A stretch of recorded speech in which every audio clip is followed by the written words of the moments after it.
Hey, how's it going? Otaku Mike here. Let's talk about Absolute Superman issue number one.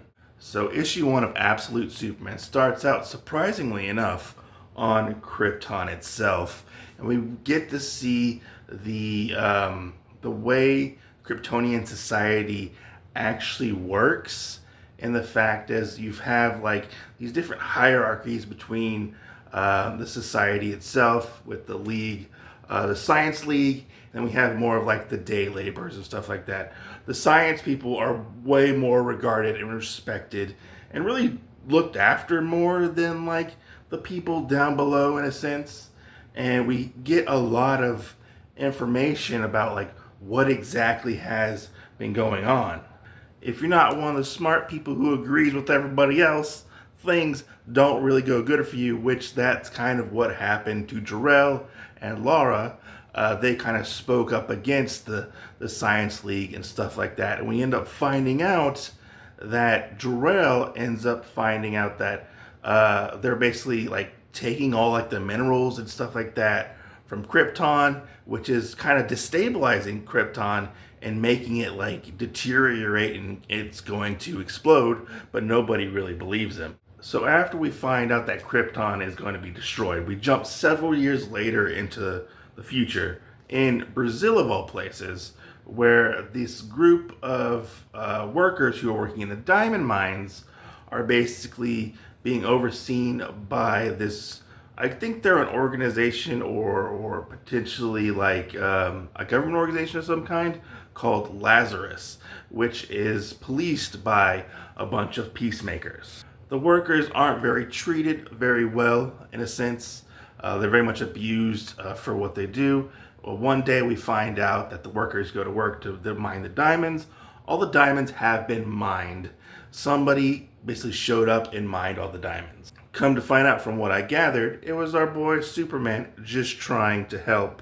And things go awry eventually. And Superman basically he has been, it seems like, been hunted down by this Lazarus group. They want to find Superman and figure out what he is. Which we do find some interesting tidbits about this new version of Superman. We find out he does have a sentient like suit that does talk to him. He actually does have like solar charging capabilities to basically like harness his power. He has to basically sleep to charge I guess in the sun or something. I don't really know exactly. It wasn't really explained all that well at this moment. And he seems to have to like conserve some of his power, and he's not like as strong as say like possibly the regular version of Superman, and he doesn't 100% have control of all of his powers, which ends up going a little haywire eventually when he actually uses his heat vision at a point to take out these peacemaker soldiers. But he does end up getting captured by the Lazarus Project, specifically by Lois Lane, who works for Lazarus. And they basically want to study him and figure out what exactly he is, because he's been on this earth for several years and he's been observing and like sort of spontaneously like kind of like helping people here and there, and they figured that out. And they kind of want to know what makes him tick. But by the end of this book, we do find out that Superman, aka Kal-El, did not get rocketed away as a baby like we all normally like to think. He actually, potentially, they don't really explain it, but he is actually on Krypton as a young child, and as Krypton is beginning the first steps into, blowing up like Krypton does. So let's talk about the artwork. Just gotta say off the front, this is the variant issue. I wasn't 100% sold when I first saw his costume. His little like solar things he got going on here, I was a little thrown off, but like I kind of dig it. Like I kind of dig his new look. It looks really like just getting into it. His look is so striking, but it's still like classically like it's still like Superman in a sense. But this artwork is just, oh my god, like this artwork is top notch. Like you can't, like, you can't go wrong with this. Like it's just very well done, very well detailed. This is some of like the classes stuff that I was talking about. How like the Science League very much are against like the laborers and stuff like that. And this is actually the actual sign for like the group that like Superman's dad and mom belong to, which we get more into them and their into their backstory, which is really interesting. We find out that they both get like barred from the Science League because speaking out against them. But yeah, I mean, look at this artwork. It's just I just love all the little details and like how like the color just pops off the page.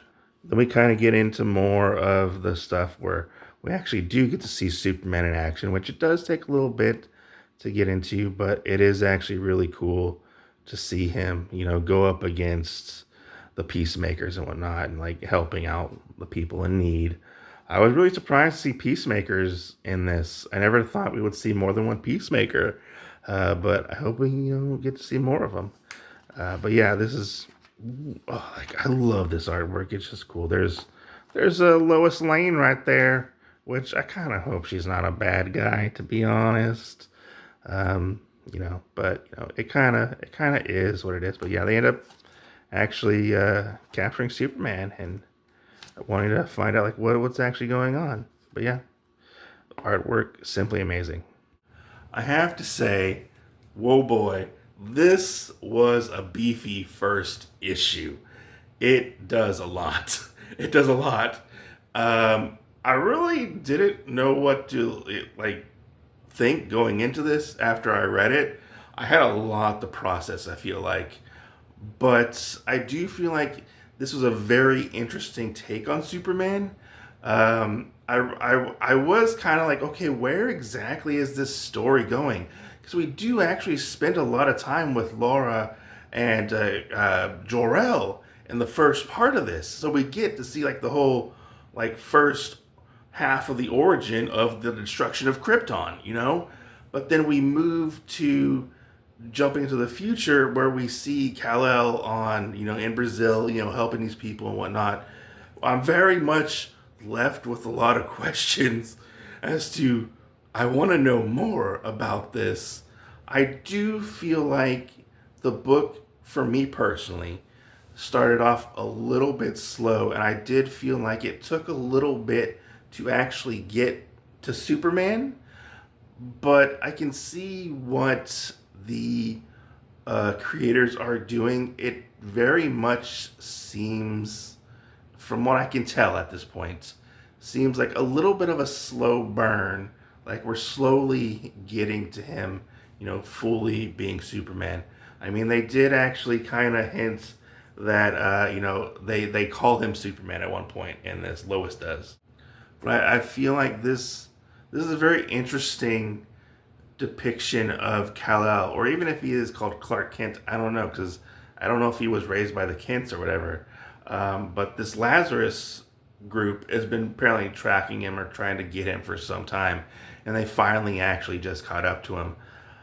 I'm very interested to see where exactly this is going to go. Much like the Wonder Woman, Absolute Wonder Woman, this is probably going to be on the top of my read pile. I don't know why it took me so much to like get to it eventually.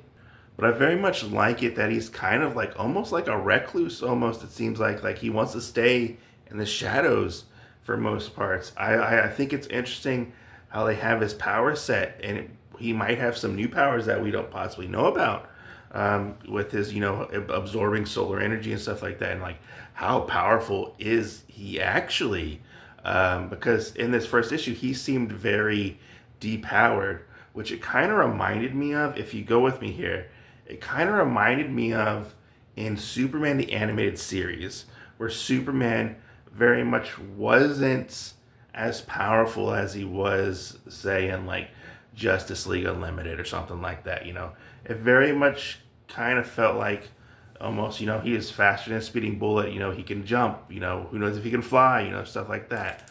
But yeah, I really like this depiction so far of Kal-El or Clark Kent Superman, whatever you want to call him. Because sometimes I feel like Superman is a little too powered, and I kind of like it that he kind of has the Iron Man thing going, where he's talking to his suit, and his suit's like talking to him and stuff, which I didn't realize that there was a suit talking to him. I thought it was, at first, I thought it was him narrating the comic when I first started reading this. But I picked up on it and I was like, oh wait, no, his suit is actually talking to him. But this was very much a fun read. I pleasantly enjoyed it, even though I thought the first half was a tad bit slow. And I had no idea really what the references they were talking about. I think the only reference I got was Kandor. And then at the end, we see Krypto on the last page. So Krypto is actually in this, which I was like, yeah, Krypto. Maybe we'll get Krypto. Maybe Jor-El and Lara aren't dead. So, like, maybe they helped raise him. Who knows? I don't know. I have so many questions. I gotta go read issues 2 and 3 now, because this was such a fun new take on Superman, which I feel like we needed as, comic readers. Like, it was so different, and the creative team are hitting it out of the park. I feel like this is definitely worth your time checking out. I will talk to you, Mike. Thanks for watching. Let me know in the comments down below, what do you think of Absolute Superman? Is it a pass? Is it a buy? Do you like it? Give me your thoughts down below. Peace out. Stay safe.